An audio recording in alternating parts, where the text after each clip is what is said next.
mga kautang, welcome back again dito sa aking channel. Sa video na to, another loan application pa rin ang pag-uusapan natin at i-legit check natin or i-update ko kayo sa pinaka-interest ngayon ng isa sa mga sikat na loan application way back 2024.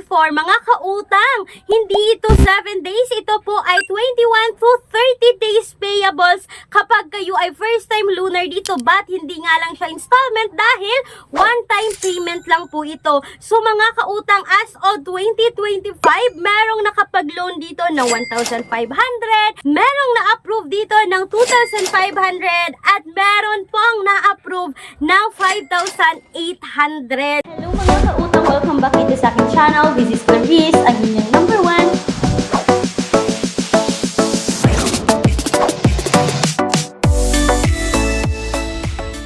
So, yan yung pag-uusapan natin ngayon sa video na to. At i-share ko sa inyo yung pinaka-interest dito.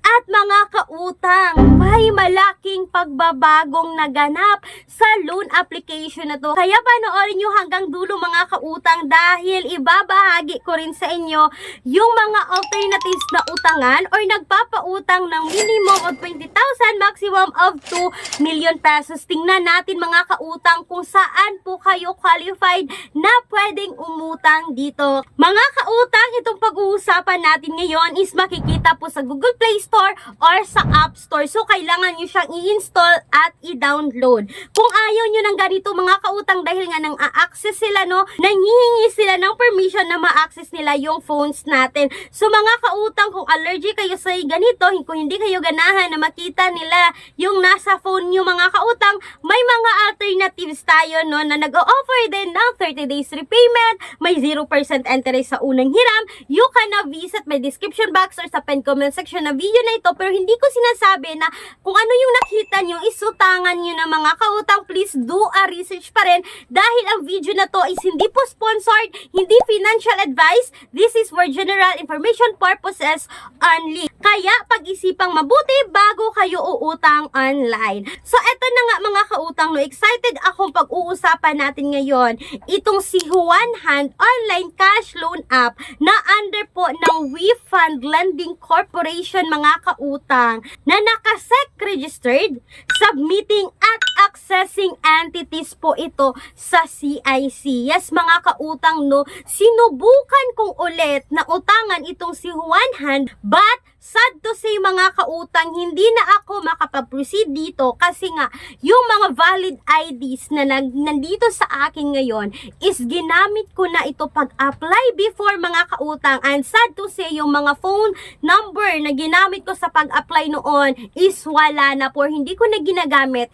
kasi kapag ako ay nag-apply dito mga kautang, no, makikita ko dito na kailangan ko daw pong i-relog in yung old account ko dito, pero hindi ko na siya magawa. Kaya ngayon mga kautang, i-share ko sa inyo isang comment na isang commenter noong January 28, 2025. So ang sabi nga ng isang commenter, no, nag-loan siya dito ng first loan 1,500, na-approve siya dito mga kautang at babayaran niya ng 1,723. At akala niya mga kautang na 0% interest, kaya sabi niya na parang niloloko siya ng loan application na to, pero hindi naman sinasabi dito kay One Hand mga kautang na 0% interest talaga. Itong loan niya na 1,500 na may nababayaran ng 1,723, ito po ay 14.9% na interest rate mga kautang sa first loan dito.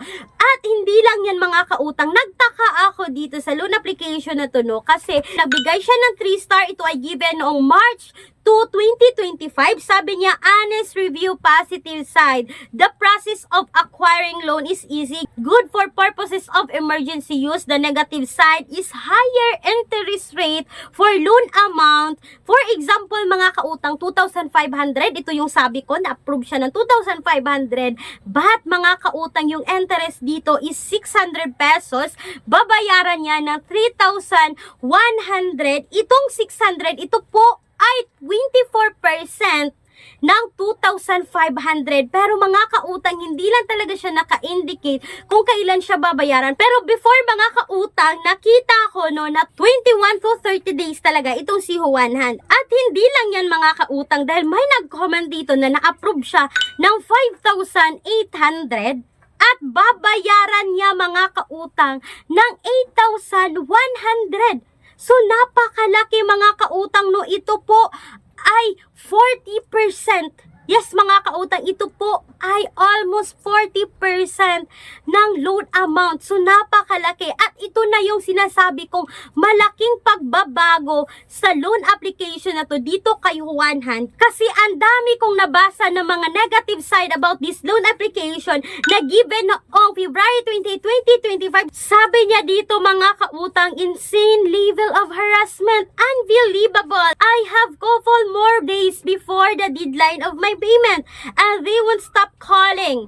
Whenever I pick up, they won't say anything mga kautang. Ano to, luka-luka. At ito naman mga kautang no, sabi pa ng isang commenter, such a bad experience. Imagine several agents will call you to remind you and insist you that I should pay ahead. I gently said already that I will pay on the due date, but they will still keep calling time to time, which is very annoying mga kautang and intimidating.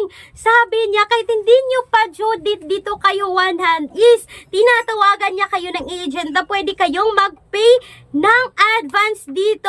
At hindi lang yan mga kautang dahil meron pang isang nag-comment noong March 7, 2025. Sabi niya mga kautang, nagbayad na raw siya dito pero hindi pa rin nawala yung utang niya at still nakikita pa rin niya dun sa loan app ng Juan Han mga kautang. At kung kayo dyan ay may mga ganitong experience dito ngayon kay Juan Han mga kautang, kung isa kayo sa natawagan at naharas dito dahil yan yung sabi ng mga comment ngayon no, na nagsilabasan na sobrang panghaharas daw ngayon ng Juan Han. At makikita nyo naman na iba-iba yung interest rate at hindi ko talaga masasabi yung pinaka-interest rate dito kasi ako rin is hindi na ako makautang dito no, kasi nga nawala yung number na ginagamit ko before. So kung kayo dyan mga kautang may idea about this Juan Han, you can comment down below para mabasa at makita din ng ibang nating mga borrower na gustong umutang dito kay Juan Han.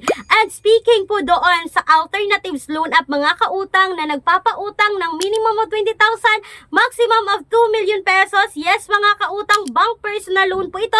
Legit po na bangko. Ito po lahat yung mga requirements na kakailanganin. At kung meron kayo lahat dito mga kautang, you can email me right away, clariza@gmail.com para masagot pa natin ang iba pa ninyong katanungan about dito sa utangan na ito. At sana po ay nakatulong itong quick review about dito kay Juan Han ngayon mga kautang. Kung kayo ay may experience, don't forget to comment down below. Once again, this is Clarice, ang inyong number 1 pala utang dahil utang is life. Bye bye bye mga kautang!